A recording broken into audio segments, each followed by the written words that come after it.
Good afternoon, everyone. It's my pleasure to welcome you to today's webinar. My name is Phil O'Toole and I'm the Managing Director of Centium. I'd like to begin by acknowledging that we work on the traditional lands of many Aboriginal clans, tribes and nations. I would like to pay respect to the elders past, present and emerging, and acknowledge the traditional custodians who care for this land on which we work and live. I acknowledge and respect their continuing culture and the contribution they make to the life of the communities in our region. I'd like to thank David Parsons and Chris Wheeler for presenting to us this afternoon, and I will now pass over to Daphne to facilitate the webinar.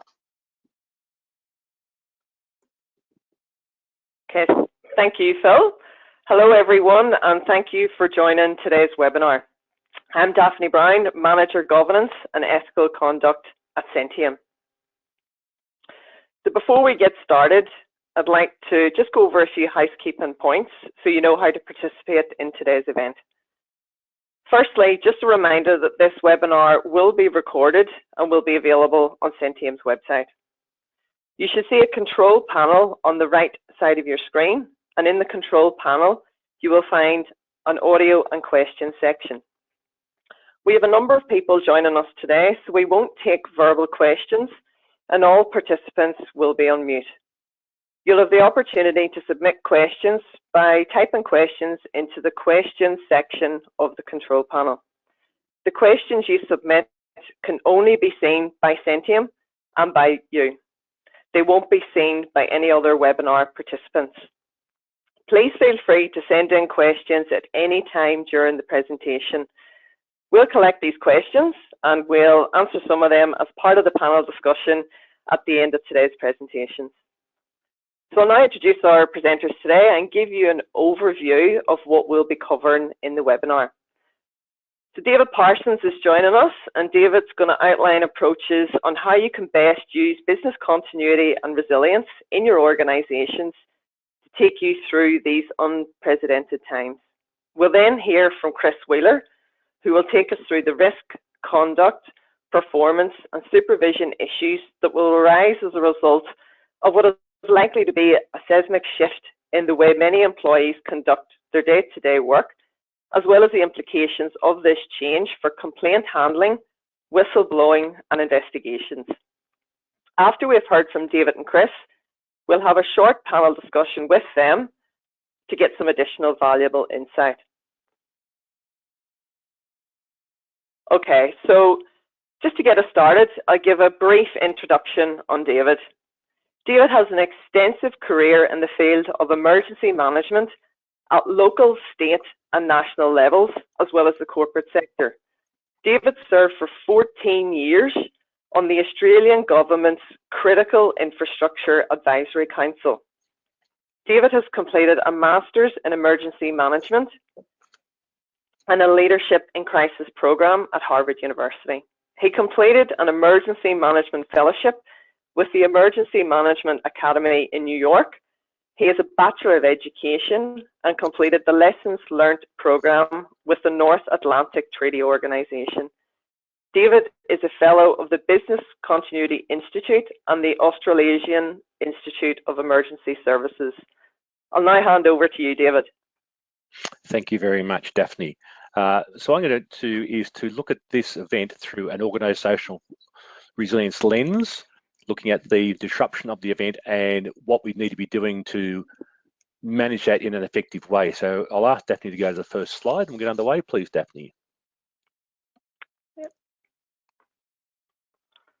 Okay, so I'm making an assumption here that you're all taking part because you're forward-leaning organisations. Organisations whose objective in this event is to quickly move from a reactive to a proactive mode, from survival to the opportunity mode, and being first to know, which allows you to be fast to act. So what I'm seeing and what I'm talking to my friends about and coaching my peers on is establishing a sense-making team, a team that's looking at what's changing now, what's going to change into the future, what are the ripple effects.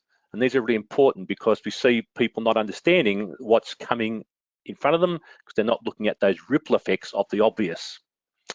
Then once they've done that, that sense-making team can start looking at what does this mean for us, and what's the opportunities here? Because as Winston Churchill said, don't let your crisis go to waste.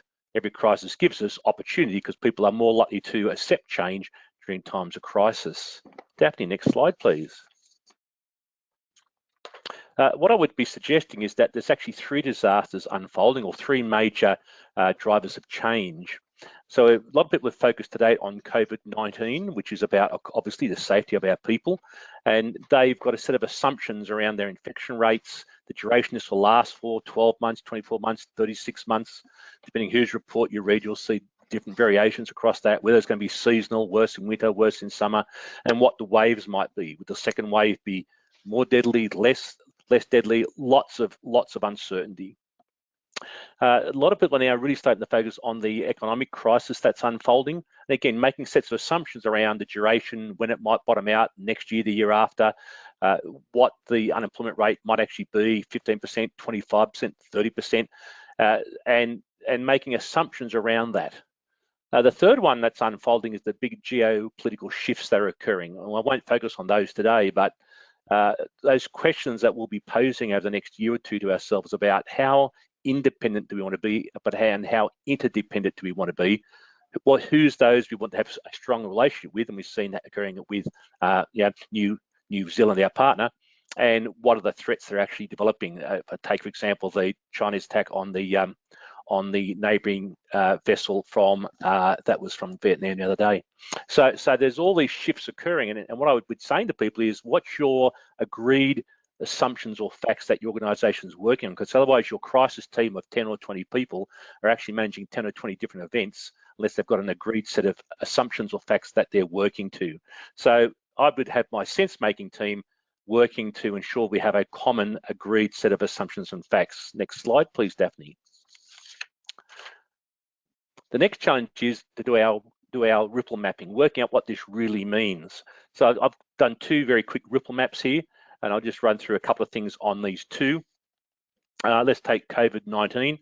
COVID-19 across for our workplaces here and overseas is causing shutdowns and closures. So we know that's going to cause a supply chain problem. So then our supply issues, we've seen this in Australia where we couldn't get parts to actually fix new cars that were stuck on the side of the road, and there's a period of time there we couldn't get ink to go into our machines to actually print things. And so these supply chain ripples are going to keep on going because of COVID-19 as different countries have shut down, and those shutdowns cycle through.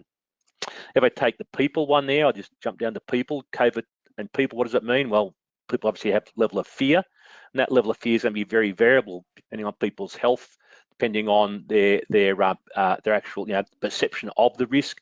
So if you've got 700 staff, there's 700 different perceptions of what the fear is. Well, I know people now who are afraid to go back to work, who are afraid to catch public transport. So these fears drive people's reactions. Mental health, we know that from all the research, and there's I think the front page of paper today talking about the horrific suicide numbers we're going to be getting. I live up in the Blue Mountains, and we've already had our first jump off a cliff up here. So certainly, there's these ripples that flow through. If I just take another one on the left-hand side, COVID-19, and what is the community doing? Well, we've seen the community shift to online shopping in a very big way, and then these were trends that were happening anyway, and we've accelerated a trend that might have been 5 years coming into 5 weeks. And that retail shift, we know everyone's not going to go back retail shopping to the same as they were previously. The actual stockpiling means that people like me have a house full of food products. So for the next probably 3 months, my shopping bill will be very small. So again, we can start to forecast by thinking what the ripples are back through the supply chain. A good example, I was talking to a local tyre service fellow the other day, and he said, I'm busy. I said, you won't be soon.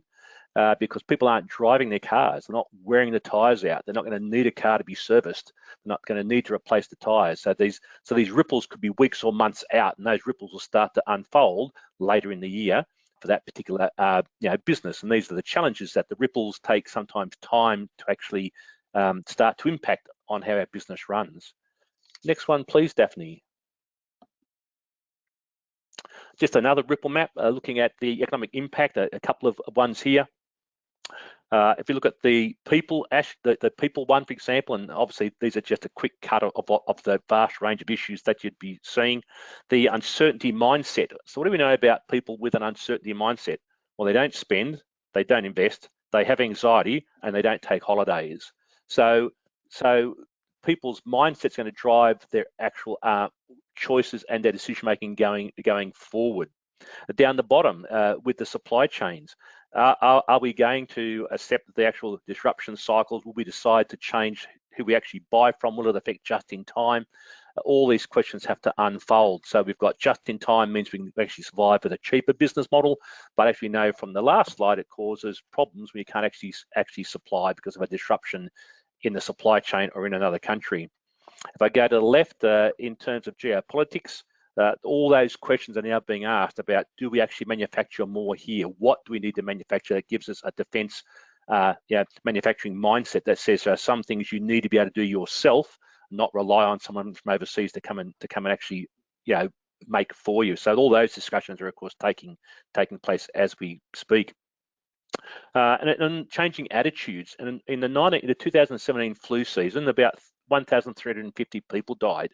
Will that be acceptable in 3 or 4 years' time that a normal flu season kills that many people? So attitudes and values are going to evolve on a whole range of fronts. And we've seen in this event, for example, the changing attitudes to the healthcare sector, who already had the highest trust ratings out of any government agency, I'd imagine may even be higher again. So all these attitudes are changing all the time. In terms of the community, I also put in there about cohesion and disaggregation. What we see in all disasters is immediately after a disaster, the community pulls together. And that's in the recovery handbook that the Australian government has published. You'll actually see that diagram, but that doesn't last. There's a point where that changes to being away from that huge, tight cohesion. And that's still going to play out for this event yet. So it'd be interesting to see how that actually goes. Up the top of the screen there, in terms of workplaces, no doubt if you advertise a job now, you'll get thousands of applications. And the shift to more cost-effective means of doing business will be drivers up in that box. So what I would be suggesting people that are doing ripple mapping, you put what the hazard is in the center, pick a set of key workplace topics like I might have done there, and try and go 2 or 3 layers out, and you really understand what's going to be changing for the business that's going forward. Next slide, please, Daphne. So I've just then gone into detail with a couple of the breakdowns that you might end up with. Now, these are ones you're challenging with as we speak, I know, as you're looking at your how to return to work strategy. And in fact, I'll give Daphne a link that's just come in this morning to me of a Canadian document on how to plan for that return to work. So I'll send that through to her shortly, and she can share that one with you.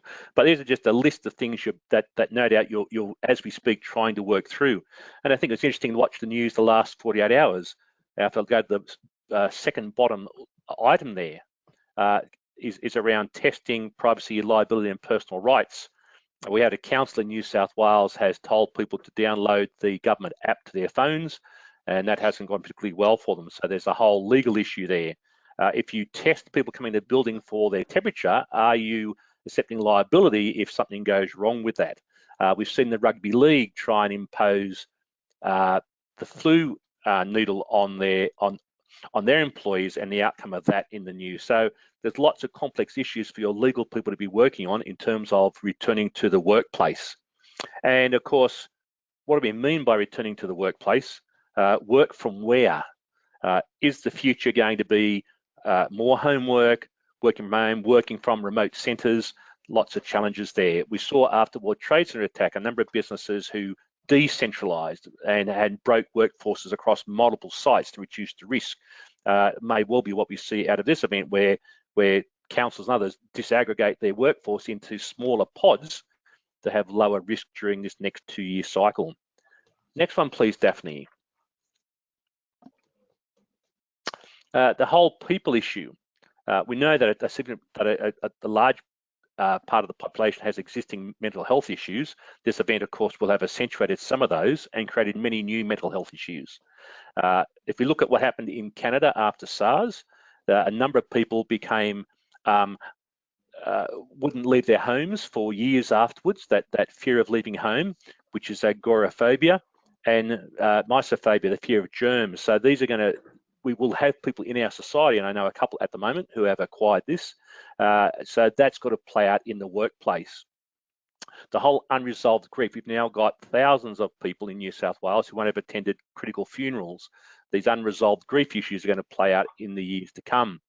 The whole stigma issue. Now, on the news, we see all the good stories, but I can tell you there are many cases where nurses, ambulance officers have returned home to their flats and units, and their neighbours haven't wanted them to come back to that flat or to those units, and they've been stigmatised by the people that they actually live with in that building.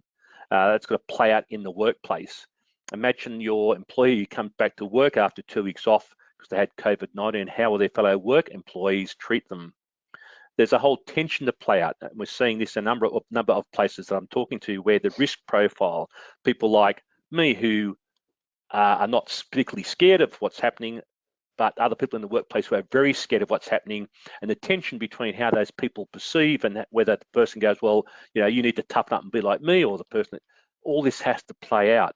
And that's going to be interesting in the workplace, and how people react to that, and how leadership reacts to that in the workplace. We know that people's psychology is that they'll see their home as their safe place. So people will want to be able to retreat home if something happens. So again, for those employees who have to travel away from home, there's those issues playing in. And we also see with people with these sorts of events a rush back to the simple lifestyle that we foresee our parents and grandparents had. And of course, we've seen that with the sale of all the vegetables out of the vegetable seeds are gone, the flour that went off the shelves, the handcrafts that have sold out, the paints that disappeared out of paint stores and everything else, while people went back to more traditional crafts or ways of doing things. And it's interesting to note that in the Second World War over in America, 40% of all food supply was done out of people's backyards. So again, these can be really significant shifts on how society works. Obviously, we're going to have employees with or without children. And again, if you've got children, you think very differently about risk. May not want to come back to work because they want to stay home and look after those children, which could be for 6 months, 1 year, 18 months. We just don't know how this is going to play out. And we do know that people shift back to valuing families and friends. So again, these things are all playing out in your employees' lives that you may or may not be fully across is happening, and will play out as to how they react when they return back to the workplace. Next one, please, Daphne. So hopefully you're seeing from all these lists that there's lots of things for the crisis management team to have teams in the organisation working on. This is the economic issues. I won't go through all of these because I think you can understand these, but there's just so many issues. Back in March, someone was telling me that 28,000 people cancelled leases, and we'll see lots of kids returning home in their 20s, 30s, and 40s to live with their parents. No doubt bringing children with them. So there's lots of challenges to unfold as the economic crisis unfolds going forward. Daphne, next one, please. So how's the community reacting? We're already, you're seeing lots of these. You're probably part of these. As talking to colleagues in the retail sector, there's a rush to buy cheap home brands from places like Coles and Woolworths. We've seen that rise in home cooking, which interestingly, talking to the retail outlets, was traditional home cooking was the big push. People growing their own food, the chooks in the backyard that are going to crow and upset the neighbours, so they'll have to call the police or the council. The rush on bicycle sales and repairs of bicycles. Reading an article yesterday, the sale of thousands of electric bicycles, the actual suppliers are struggling to keep up. That home refuge concept, that's going to be very strong for quite a while. And so the short holiday where I go 4 hours drive and I can 4 hours back is going to be strong with us. We're looking for those cheap outings, more nights at home, and unfortunately divorce rates that we will see rise going forward out of this economic crisis. So we know there's lots of shifts and change happening in your staff's home lives, in their communities, that are going to unfold over the coming 12 to 24 months. Daphne, next one, please. It's also interesting looking at the societal shifts. What we're seeing is the high value of health workers, the high value of scientists, and the value of governments that have made decisions on with with the empathy mode and with the knowledge of scientists' advice. And we've seen that's become a very strong thematic in the countries that are doing very, very well. The shifting global leadership that's occurring, whether that be with China, the US, with our New Zealand's big influence, and the number of articles written around the world about about them. So there's these, who's the global thought leaders, and the whole question around global institutions like the World Health Organization. I've had 2 friends now who have had anti-vaxxers doing letterbox drops in their areas, so the anti-vaxxers have been quite strong in this event, and the drive into the digital world that we've all been part of, and you are, as we speak, part of. What will be the shift with mass transport? Talking to a couple of people, they're selling a lot of those little scooters that are those electric scooters that people whiz around the city on. Will we see people move off public transport where possible onto things like electric bikes, scooters? Time will tell. But society will go through a shift now of longer dress lengths, duller colours, and concept of less is better. Now, remember in the last recession, which was a baby compared to what we're going to go into now, when you went to the actual dinner party, it wasn't about who had the biggest house, it was who had the smallest loan. And that's going to again shift into this event. Those sorts of concepts are going to become strong again. And we know that flights will be up and drive down, and flights will be up. So significant shifts in how the society thinks about its life. Daphne, next one, please. So all those things, I'm sure that your crisis management team is probably dwelling over, thinking, what does this mean for the organisation? Looking at the ripples of those things playing through. What I'd be then saying to the crisis management team members, or to the resilience team, or whoever's doing all this work for you, we need to have some lenses on this. A short-term lens. What's the problems for the next 2 to 4 weeks? Because really none of us can guess what's going to be like in 6 weeks. We just don't know. The medium term is 2, 3, 4, 5 months. What are we doing? And the long term, over the next 12 months, and that's long term in an event like this, when you've got 3 massive drivers driving change. I think anyone who's thinking, I know what's going to be like in 3 years' time, is the best dreamer, and someone probably not worth listening to, because they really have no idea. And so I've just put here what I'd be asking from my team is a list of drivers, and we've talked about some of those. And therefore, what do we need to do in the short term, medium term, long term? Now, a lot of people at the moment doing their supply chain mapping, really understanding where their goods come from. And we've seen this play out with the loss of the global flight system. The typical passenger plane carries a lot of cargo, and so one of the impacts of this event is a huge reduction in the global cargo traffic system through the aircraft system. So that's playing out for those who actually rely on just-in-time delivery in a big way. So again, looking at how all these systems work, what does it mean? Are the challenges for us? Daphne, next one, please. The other thing I'd be asking my resilience team to do some work on is do some scenario gaming. Now, we're at the point in now where we've had the last few weeks of driven around risk reduction. We're probably all on top of that, at least we should be, and you're now focusing on return to work strategies of whatever they are. That's great, but they're all the now problems. So scenario gaming for me is saying we're where the star is, and we have no idea how wide this triangle is. And at the end of the triangle, there are thousands of possibilities. And so anyone who thinks they can draw a straight line from the star to one of those circles is certainly different to anyone else in the world. So it's really about saying we don't know the pathway, we don't know the end point. Next one, please, Daphne. So actually we need to do a whole pile of gaming, scenario gaming about what might be. Because if we thought about what might be, we can then be serendipitous and take opportunity when that what might be comes true. So some of the scenario gaming you might want to think about running is, we've been in New South Wales through drought and bushfire and some flooding and COVID-19. You might have noticed that the Weather Bureau's Enzo Rap is saying that a number of the global models are suggesting we could be going into a La Nina environment that'll become clear in about 3 weeks. And that would mean floods, rain, a very new group of challenges across New South Wales. So again, have you thought about that one? Are you scenario gaming what that might be like, how that's going to play out? As we look at the Australian COVID curve at the moment, we're seeing the Victorian curve kicking up. There's nothing to say in 4 weeks' time that the national curve won't go, or our state curve won't be on a steep climb. So again, have you scenario gaming around what that curve might do in 3 months, 2 months, 4 weeks, making sure we've thought through and have an action plan for that. Loss of a major supplier. I mean, you've seen numerous companies already go out of business, and in America, the massive companies going out of business as we speak. And is it the small supplier that supplies to your major supplier that's going to go down the tube? So do you really understand your supply chain, where your things actually come from, who actually produces them, and how they get put together? And there's a great little water company in Melbourne who supply chemicals to water treatment plants. And when this first happened, when it first broke in China, they went, right, order now. And they ordered a pile of chemicals in, and luckily it arrived. So now their supply chain stopped. They can't get any more, but they've got a couple of months worth stored up because they thought this through. They said, you know what, China's that actually produces this. We have a problem.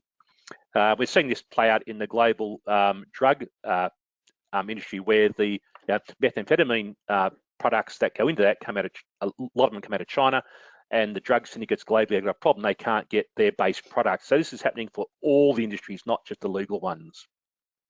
Changes to community attitudes. I've just put a few there to think about. What does that mean for you? And geopolitical changes. So what if, while the West is so occupied, China makes a significant game change? Did you notice that the Russian doctors poured into Europe to save Europe in this event? Who's the next game player? And this is not an ideal time for two countries that have come very close together like Russia and China to make moves in a simultaneous way. And how would the West respond? Maybe we'd make a social media post.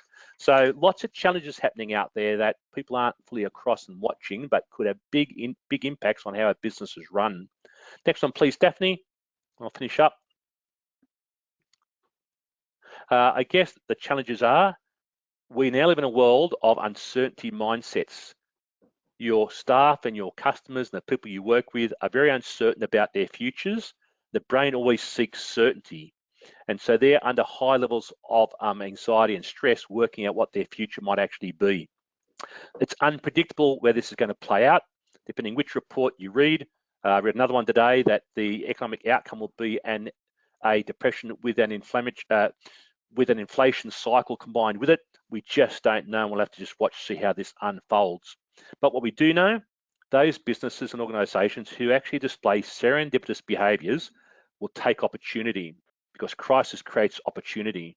And opportunity really relies on you creating the capability to take those opportunities by looking forward, thinking about numerous options, and empowering people to take those big steps forward. Just to say, in the bottom left-hand corner is the Australian Government website for the Organisational Resilience Program that I used to help run with them. There's some great resources there. Thank you very much, Daphne. Thank you, David. Yeah, that was a great presentation. David, thanks very much for that. Look, I'm just conscious as well, I just want to mention, I know that some people are having some technical issues, so just to give you assurances that these slides and also the recording for this webinar will be circulated to the group.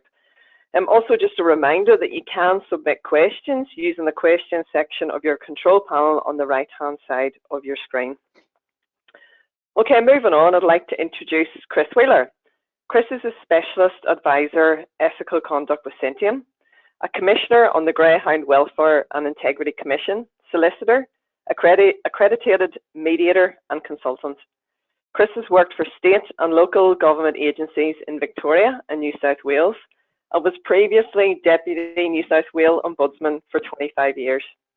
In his consulting work, Chris focuses on whistleblower management and advice, complaint management, advice and investigations, which includes the management of unreasonable conduct by some complainants, and training and presentations on the handling of complaints and public interest disclosures, and on administrative law for non-lawyers exercising discretionary powers.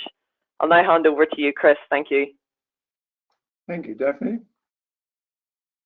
Okay, so I'm going to be talking about the impact of COVID-19 on the quality of decision-making, opportunities for misconduct, and the handling of and investigation of complaints.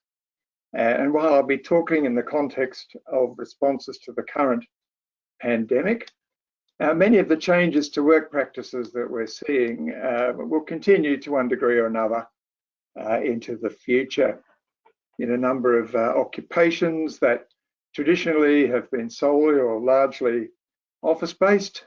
Both workers and management have found that working at home at least part of the time is a viable option. For workers, it can be a more flexible working arrangement. For management, it can be a way to significantly reduce costs and overheads, such as office space requirements, travel costs for staff attending meetings and conferences, which I think is going to be a significant saving for many organisations. And given the recent history of major epidemics, these issues are most likely to arise again. And as a society, we need to be much better prepared than we were this time. So looking firstly at the impact on the quality of decision making, where people move from what was primarily an office or work environment to off-site locations, such as their homes, it's likely to significantly impact on the quality of their decision making and increase opportunities for inadvertent or otherwise unintentional mistakes to be made.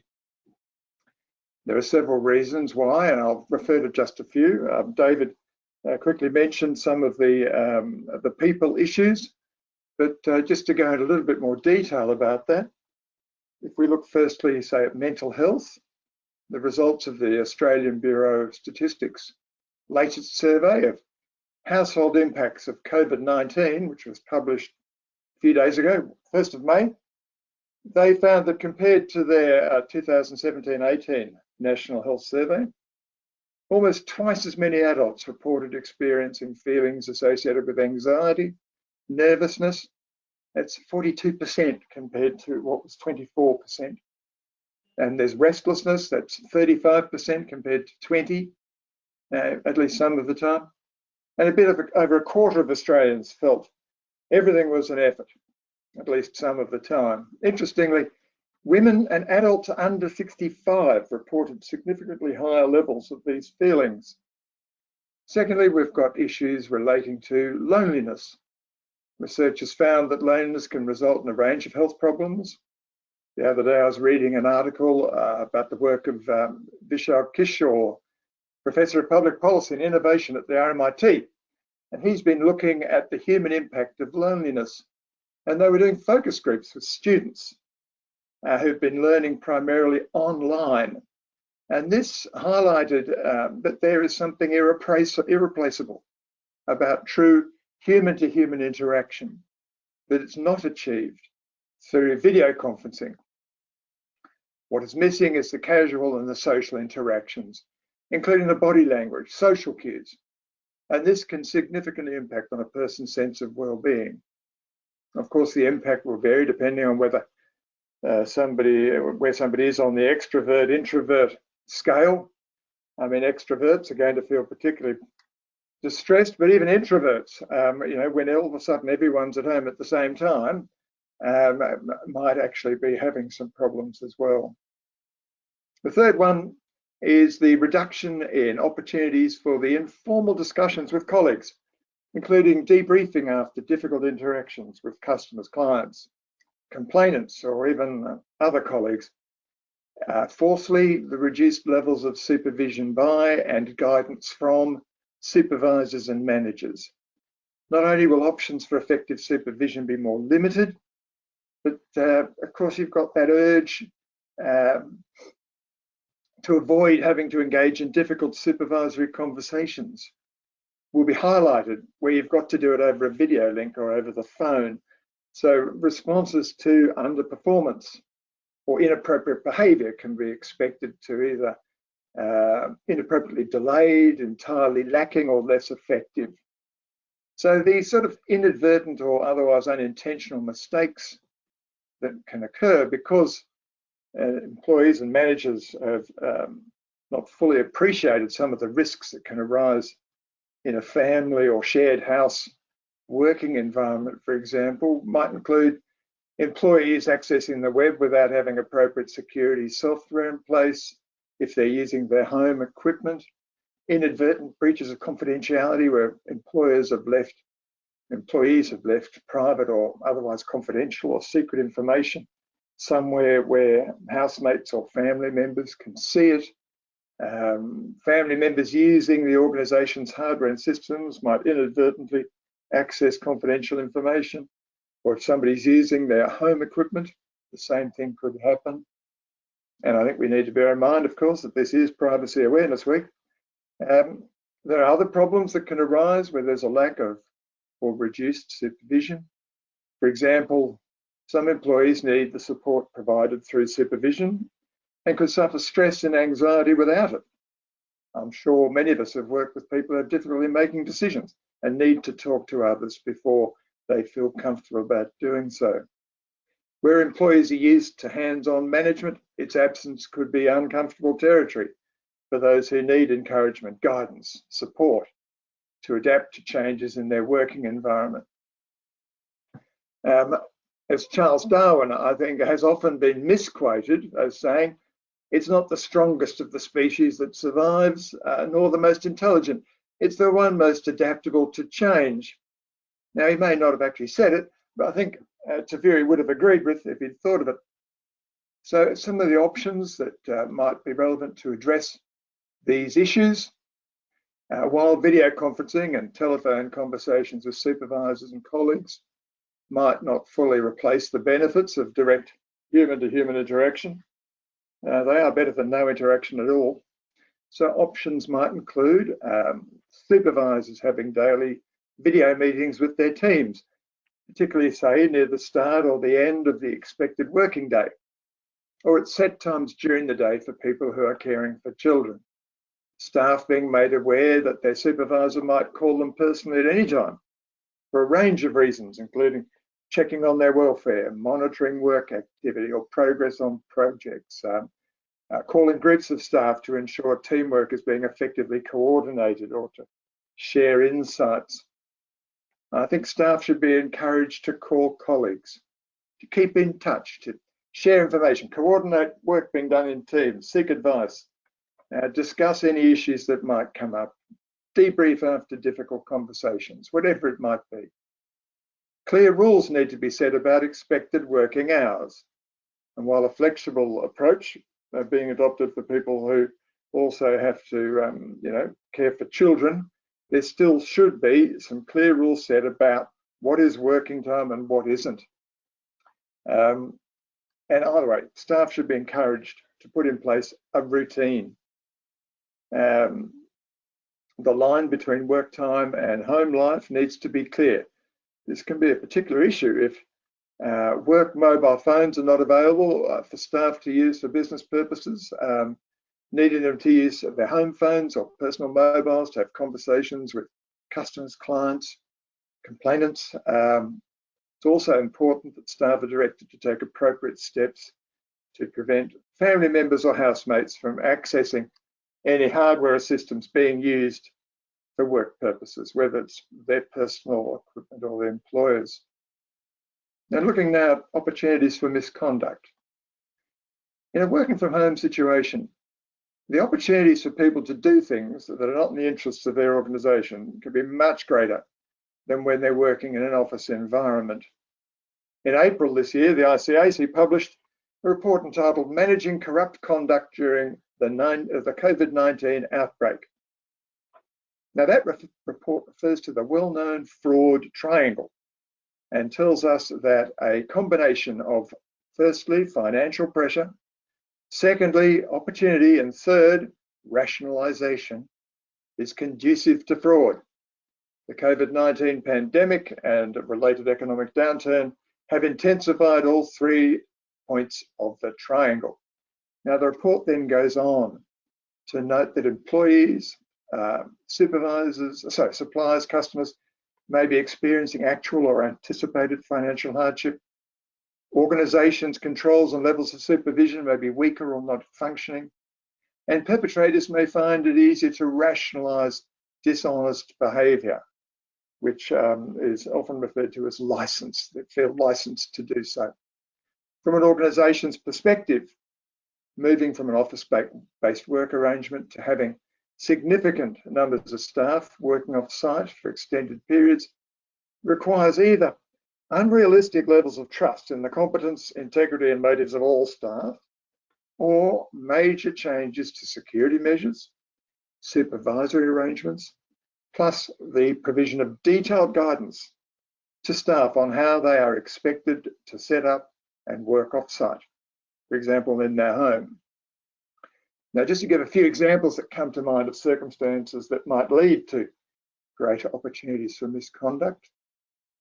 The literature on personality disorders, for example, estimate that between 3 to 4% of the population have antisocial personalities. Now, the behaviours and attitudes of people with this disorder include disrespect for society's laws and norms, dishonesty and deception, attempts to manipulate and dominate others, a fear of being dominated themselves, a disregard for the rights of others, no guilt or remorse, irresponsible and impulsive behaviour. So theoretically, possibly 3-4% may display or have these particular personality traits. The criminology literature talks about how normally law-abiding people can commit acts that are inappropriate or even illegal if opportunity arises and they think they're unlikely to get caught. People are able to rationalise such behaviour in numerous ways. And as noted in that recent ICAC report, the likelihood of people taking such actions would increase in circumstances where they are experiencing financial problems. Now, examples of the rationalisations people might use would include things like working more efficiently at home. I can do everything in 3 hours. Therefore, I don't need to work my contracted hours. People believing they've been unfairly micromanaged, overlooked for promotion, or acting up opportunities, treated unfairly, bullied by management. And this could lead to various payback or revenge type behaviours. Now, all of which are harder to spot outside of an office environment. And of course, balance take this with the reduced opportunities for or the effectiveness of supervision in a working from home environment is a significant factor impacting on these opportunities. Another issue actually is the likely decline in the effectiveness of whistleblowing to identify wrongdoing, where significant numbers of workers are working from home. Now, the Whistling While They Work research has found that integrity professionals in organisations, that's both public and private, see whistleblowing as one of, if not the most important ways that misconduct is brought to light within organisations. Employees become aware of misconduct because they see or hear something that doesn't look right, generally in an office environment, possibly after work with colleagues in a pub or nearby in a coffee shop, but not when they're at home. So if employees are working from home, this is likely to reduce the chances that they could become aware of wrongdoing by their colleagues, management, or by the organisation itself. Now, where people have opportunities and means that are not so easily available to them in an office context, or there are circumstances at home that don't exist in an office context, the potential issues that could arise include such things as employees engaging in timesheet fraud or absenteeism, employees engaging in unauthorised secondary employment, particularly if this has conflict of interest issues, misusing confidential information or breaching confidentiality for personal gain. One I heard of recently was improperly accessing and downloading or copying commercially sensitive information prior to resigning to take up a position with a competitor. Now, you might be able to do that at work, but there are controls that can be in place to minimise that in those circumstances. Reduced supervision and accountability can also facilitate misconduct in the awarding of contracts or outsourcing of work, and the list goes on. Now, I think the sorts of things, options that might help to address these potential problems might include, again, the clear rules being set in place about expected working hours and regular tele or video conferences with supervisors, clearly articulating the work expected to be performed by each employee. Now, That might be through relevant performance indicators that are regularly monitored, or requiring that certain work be documented and submitted to the supervisor at nominated times, dates, intervals, requiring people working from home to either use the employer's hardware, software and other equipment, or if using personal equipment, to have suitable security software in place, cautioning staff to be very alert for attempted cyber attacks, cyber fraud, through phishing, ransomware attacks and the like, auditing accesses to the employer's IT systems to ensure staff are only accessing information for authorised purposes, or even to see whether staff are accessing information that they should be accessing. Checking to ensure that staff make necessary business records about key decisions and actions. I'm aware of organisations that were really not prepared for an event such as COVID-19. They did not have the necessary arrangements in place to enable any significant numbers of staff to be able to securely access the organisation's systems from off-site. Now, given the incidence of epidemics in recent decades and the significant likelihood of something similar occurring in the future, many organisations need to be prepared for this eventuality and to have systems in place that allow all staff, or a number of them, to work off-site in a secure arrangement. And the final topic is about complaint handling and investigations. There are a range, I think, of possible or probable impacts of COVID-19 type scenarios on complaint handling and investigations. Some that immediately come to mind include how quickly organisations can respond to requests for information, how long it takes to conduct investigations, inquiries, draft reports, respond to complaints or other correspondence, how interviews can be conducted. For example, where can an interview be conducted? Can it be done over video conferencing, over the phone? If so, what would be necessary to prove that various documents or evidence were shown to that witness during the course of the interview, to demonstrate procedural fairness? Whether a party to an investigation can be compelled to participate in a telephone or video interview from home. How investigators can get access to IT equipment being used for work purposes in the home, whether it's owned by the employer or personally. And that includes documentation in the possession of somebody working from home, either where the person is not cooperating or access needs to be obtained without that person having prior notice. How inspections of residential premises can be conducted. How many people can be present at the same time, given the requirements of social distancing during such an inspection, if you did get access. The ability of organisations and individuals to avoid breaching various obligations or to rectify any identified breaches in the context of little guidance being available relating to the novel circumstances confronting them, social distancing, staff working from home, financial other vulnerabilities, and the list goes on. So depending on the nature of and the seriousness of the alleged misconduct, some options might include taking the steps to manage the expectations of people, whether they're customers, clients, complainants, potential complainants, as to how long it will take to respond to or address their issues, and doing this at the outset. Using video conferencing software to conduct interviews of witnesses and possibly subjects of investigation if they agree. Exploring whether crucial evidence can be assessed in or through the organisation's IT system. Where necessary, deferring formal investigations, or at least the formal interviews, until after lockdowns have been suitably eased. And unfortunately, I'm now out of time, so I'll hand back to Daphne. Thanks very much, Chris. And look, for those that's participating, apologies for the jumping of the slide slightly. I'll completely put my hand up to that, so apologies for that. So look, we're now moving on to the panel discussion part of the webinar. So look, I'm sure you'll agree, David and Chris, you've given us some really valuable takeaway messages there for everyone listening. So look, thanks very much, Chris and David.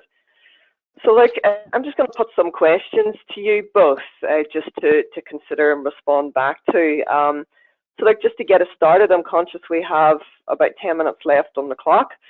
So let's get started. So you went through a wealth of extremely informative information in each of your presentations. So thanks again for that.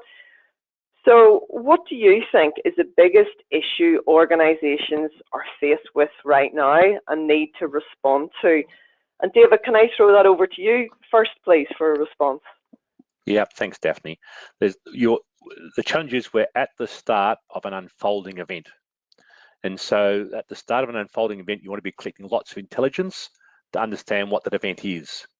And so I think the number one priority on my list would be get that sense-making team, the sensing team, pulling that data together, painting a picture of what's on the horizon, the short-term, long-term, because otherwise, we can't make the right decisions about our resilience measures if we don't have a sense of what's coming. So I think that sense-making team's critical. And obviously in the short term, we've got this urgency to get our return to work strategies out, and how we're going to make that work is going to be a challenge. But that's the start of a much longer problem. So, and a problem here that's going to extend well beyond Christmas. So it's not about now saying we understand what's happening now, let's just do this. It's about saying keep on trying to understand what's happening while taking these short-term actions along the way is one of the challenges for us. Okay. Brilliant. Thanks, David. Chris, over to you. I think one of the biggest issues, of course, what's front of mind for most organizations, if they're a commercial organization, it's going to have to be the continuing viability. If it's a public organization, it's about, I think, how they can properly meet their obligations, the role that they are established to perform. But after that, I think the biggest issues are about the welfare of their staff and cybersecurity. Absolutely. I mean, in both of your presentations, of course, mental health was mentioned by you both. So certainly something that's going to be high up people's priorities whenever we get into the recovery phase of this disaster. Okay, thank you for your responses on that. So just on that, just talking about the different phases of disasters. So we're still very much in the response phase of the COVID-19 pandemic, which people and organizations are continuously having to adapt to really on a daily basis. So I'm just thinking moving forward, what do you think normality will look like in the workplace after COVID-19? Chris, we'll start with you on that one, please. Okay. Right, well, I think it's going to be a much more flexible working environment, for starters. Secondly, I think people are used to, and I think both employers and employees have seen the benefits in people working at home at least part of the time.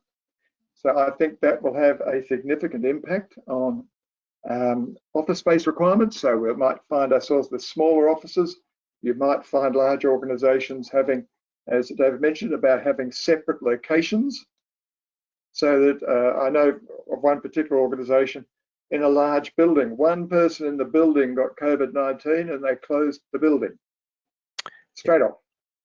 So if that was your office and everyone was in there, all of a sudden they're all out immediately. So I think large organizations at least would want to have separate pods or locations where they have people so that the whole operation doesn't all of a sudden almost cease. They won't need to have the floor space. I think it'll be an increase in hot desking. There will be far less work travel.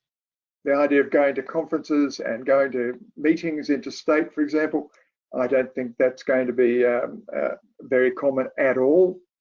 I think a lot of the interactions with customers, clients, colleagues, other people in the industry is going to be through video conferences, through video training.